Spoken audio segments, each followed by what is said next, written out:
Hello everyone and welcome back, and this is my first Guild Wars video in quite a while, and I'm very glad to be back, very glad to be doing another video for Guild Wars, and I came up with kind of a unique concept for this one. I hope you guys enjoy it. Over the last year or so, for those of us who love this game, who really enjoy this game, and have kind of lamented even a little bit of how the sequel Guild Wars 2 went and how it dropped all the gameplay of Guild Wars 1, it's been great to see that there's been given quite a lot more attention to Guild Wars 1, at least from a select few and very dedicated developers that have done a great job in bringing some much needed improvements and showing that Guild Wars 1 is not completely abandoned. That is absolutely wonderful to see. And that being said, there's some hope that maybe improvements will continue.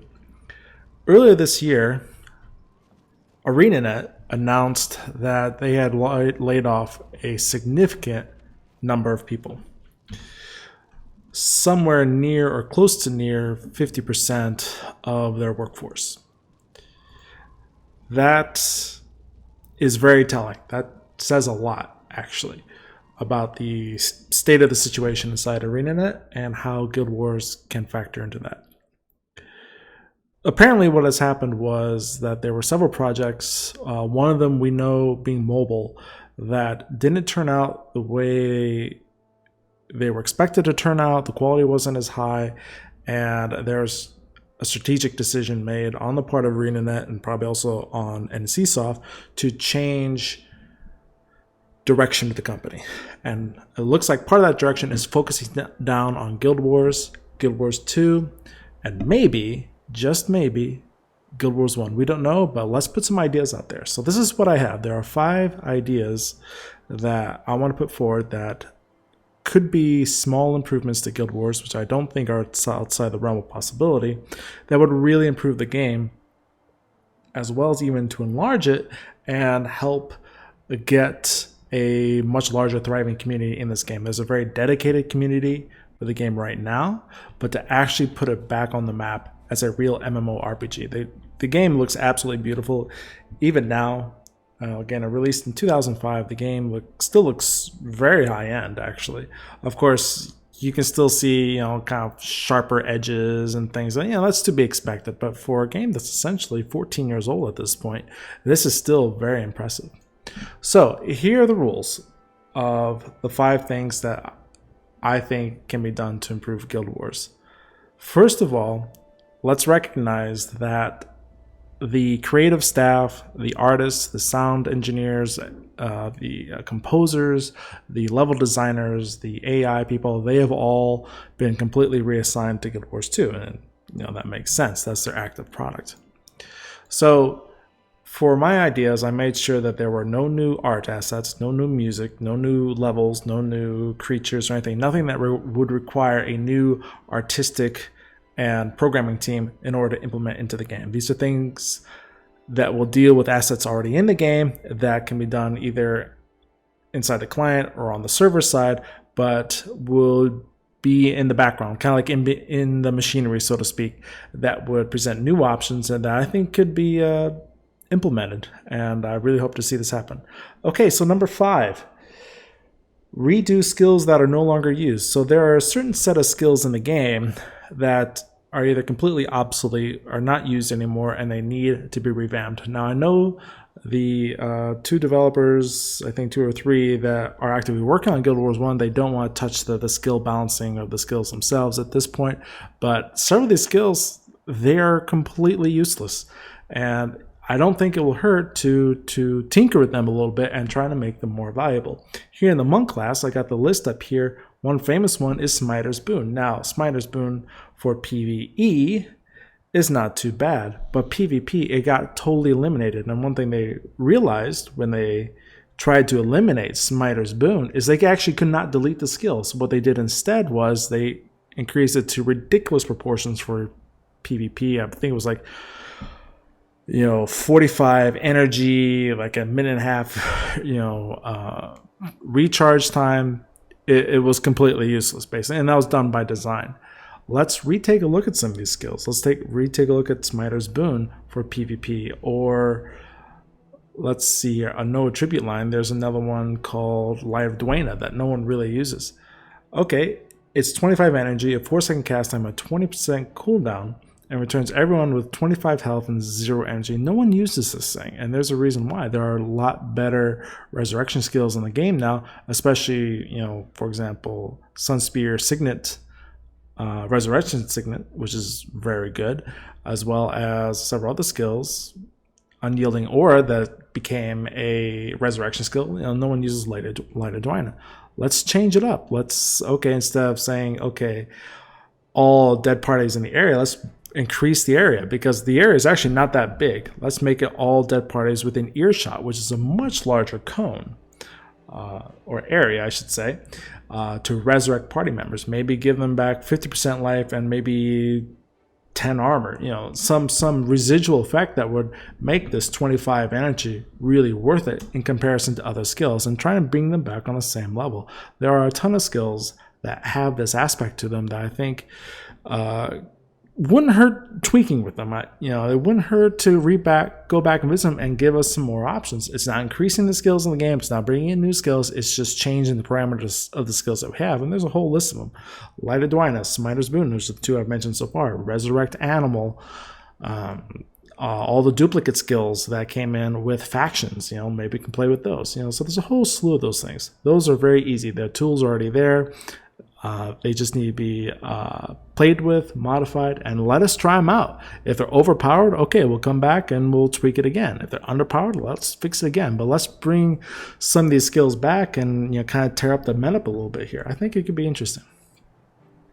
Okay, number 4. Now, this is something that I've seen in another game, and I'm sure there's actually quite a few games that have this tool. But in Guild Wars, I think it could be a very effective tool, and that is a World Random Arenas queuing system. So basically, if you go to Random Arena right now, of course I'll go by myself, essentially you're going to go in there and you're going to wait and wait and wait and wait, and as you can see, there's nobody here. Absolutely no. Okay, one person, 1 or 2 people. There is no population here to start a random mission. Okay, what you're going to get is timer's going to run out, okay, and boom, no opposing party joined, restarting the counter. And it's going to go on and on and on.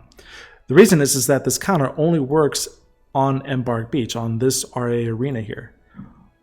Instead, let's put a global counter here, and when you move to another location, for example, say Lion's Arch, that counter will keep running, okay? And when there's enough people that are in the queue, then they can be moved to random arenas. And you can have maybe a little button or symbol down here in the corner. Again, this is something I saw with Star Wars The Old Republic. I think the same concept could really be used well here in Guild Wars. Because a lot of times, where are we? We're in Kamadan, we're in Outpost, or we're in a solo mission where that mission could theoretically be paused. We can go to random arenas, come back out, rejoin the queue system, and go and pick up from where we left off. Unless we're in a party with other active players, that's not really a big disruption. So I think something like that could go a long, long ways to help bring some more energy to PvP. That being said, tip number 3 here, just as I mentioned, have substitutions. So whenever we're in a PvE mission or PvE quest where we're outside of the hub here, in this case Lion's Arch, and we actually step outside, we'll have our team members and everything. But the thing is that if we're with other active people and they have to leave or they go someplace else, their name is completely grayed out and we are down 1 person. And so it's either all or nothing, basically. A lot of MMOs suffer from this, but I don't think Guild Wars has to. So instead, what a lot of people do is they bring their henchmen or they bring their heroes. Why? Because they never leave. And that's a great thing. But if an active player leaves, let's just add a few heroes, whatever. Okay. But if an active player leaves, though, we don't get anybody. So what I would like to see is if an active player leaves a group while in a PvE mission, instead of their name being gone forever, an NPC, a henchman, will take over that slot with the same profession. Right, so if we lose a Mesmer, let's say Gwen here decides to take off, we get whatever the henchman Mesmer is from the nearest outpost, and they replace that person. I think that's perfectly doable, and something that I think would be a great feature for the game that would encourage people to really play with each other and not worry if someone has to leave or not. And then also goes back to the RA system, which I mentioned. Maybe someone has an RA, a random arenas, they go out, play a match, and they come and they can swap right back in again. Maybe there's some settings that can be put in to allow someone to do that. This all comes down to flexibility and trying to allow people to have to allow us the option of using the population that we have inside Guild Wars to increase the activity inside both PvE and PvP in ways that, that are not all or nothing, for example. Next point, again, this is point number 2. This is also kind of very easy and simple. Fix the PvP rankings and ladders. If you look at the website, all the links to like the PvP ladders are broken. We lost Team Quitter, which was the independent site. We've actually lost quite a few websites. On the website for Guild Wars, actually have a real ladder. You can have a ladder of people winning random arenas. You can have the top guilds, things that give more exposure to the PvP here in the game. Some work, some don't, but I think increasing that exposure, and that's just reattaching a link to a website, maybe making a quick web page and say, hey, look. Or if ArenaNet doesn't want to put the official resources behind that, do what EVE Online does and actually publish those statistics via an API. One thing we've seen in EVE Online is that there are a lot of websites that have been built by the player community. This is very active by taking that information that's actually published from the server, and then they make the website and everyone goes to it. Hey, ArenaNet doesn't even have to pay for the website. The players will do it. And when you have an active player base that is passionate about the game, like we see in EVE Online and like we see here in Guild Wars, they will take the information that will run with it. We have very, very smart players. These are games that require very smart people to play well, and very smart people also tend to be programmers, accountants, and engineers. People with MBAs, these are very smart people. They can really bring a lot to the game. I think publishing statistics such as results in random arenas or things like that, and allowing the player base to build their own tool or their own websites as well, could be a huge benefit. Last point number 1. Again, this is something I've seen in another MMO, and that is this. Put in time leagues. Now, this is taking a page from Path of Exile, but the character select, what you can do is, okay, you got your characters here, but now you have a free slot over here. What this free slot will do is it will start a new season, okay, a new campaign, and this is like the league system in Path of Exile. What it will do is like, okay, you create a character. Let's make one here, for example. Let's create a character. It'll be a role-playing character. And here you have like all 3 major campaigns. What I'm thinking is the league instead is like, okay, instead of having all 3, we'll focus on one. Prophecies, okay? And the prophecies will just be limited to the prophecies area. And it would have the original 6 classes, like you see here, Warrior, Ranger, Monk, Necromancer, Mesmer, and Elementalist. It won't bring in the skills or the classes from the other campaigns. It will be as if someone is playing the game straight from 2005 when it started. And also, when people join this league, everyone starts at the same time and on the same footing. No one comes in with 1,000 skills. They have to really learn the skills again. And they can play through this league in 3 months. Let's give it like a 3-month window. At the end of that window, everything is tallied up, and then that character is moved back to the main group or the main server.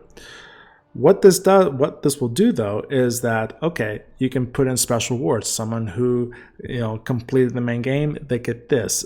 Someone who completed all the missions in hard mode, they could get like a set of 15k armor for free that they can choose, or unique weapons, or maybe unique title, new special color text for the title that really shows people, hey, this person completed this campaign or this league here that was open for 3 months. Then once that 3 months is over, boom, that goes away. The new slot opens up, or that character is deleted. We can even do that. So, okay, that compares. If you want to keep that character, you can, but then you get another new slot. Okay, next league will be just factions, and then you go back, click on the factions campaign, and then they'll get this screen. But the characters from the other campaigns, such as Nightfall and Prophecies, won't intermix into this one. It will just be factions only and just focus on that. So you can tier a lot of great rewards when you do that. And that's what we see with Path of Exile. That's what we see with a lot of other games. Another one is Conan, The Age of Conan, Unchained. What they did is they did an unconquered mode. Was, okay, you start a new character, they go as long as they can without dying, and based on how far they get certain rewards. Based upon the PvE, all the quests, all the skills, and frankly, all the tiles already in here, you can, set up a reward list, maybe special pets and things like that, based on what someone's able to achieve in a certain amount of time, like say 3 months or something. You can also bring in something that's more PvP related. Let's say instead you go over to PvP, and then it's just PvP and everything's focused just on PvP, and then how fast and how someone skills up in PvP, there could be rewards tiered to that. So there's a lot of things that can be done with these screens, and you put into a certain time frame, you make kind of a league, and then you come back, here's your rewards, you can do it again.